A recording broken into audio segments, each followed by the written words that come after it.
a collection of Eastern stories and legends, for narration or later reading in schools, by Marie L. Shedlock.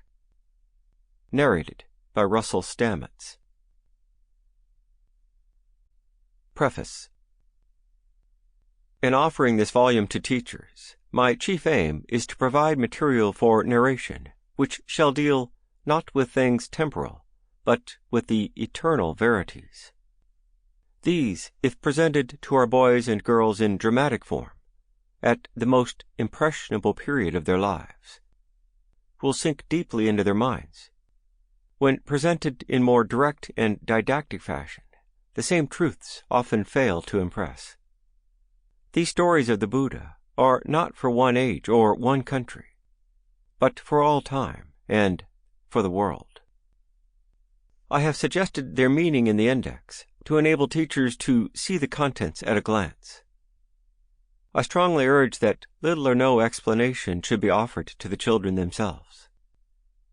They will be sufficiently interested in the dramatic setting to absorb unconsciously the meaning of the story.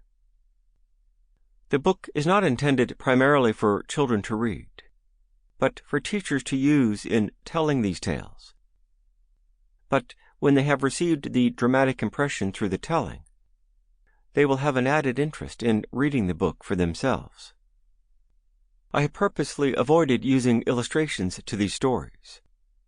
I want the children to make the mental picture suggested to them by the spoken word. And if they read the story afterwards, I do not wish to force them to abandon their own conception and adopt a general one, because this would mean eliminating one of the most potent educational factors in the telling of the story.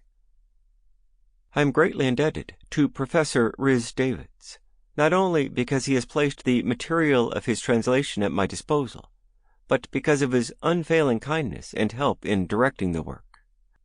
His preface will give value, from the scholarly point of view, to this collection. My own efforts have been limited to the selection of the most dramatic stories, and such as I know by experience will appeal to girls and boys. I most gratefully acknowledge my indebtedness to the Cambridge Press, by whose courtesy and generosity I have been able to include 11 of the stories published in their volumes. I have kept to the direct translation in all cases where it was possible without breaking dramatic interest.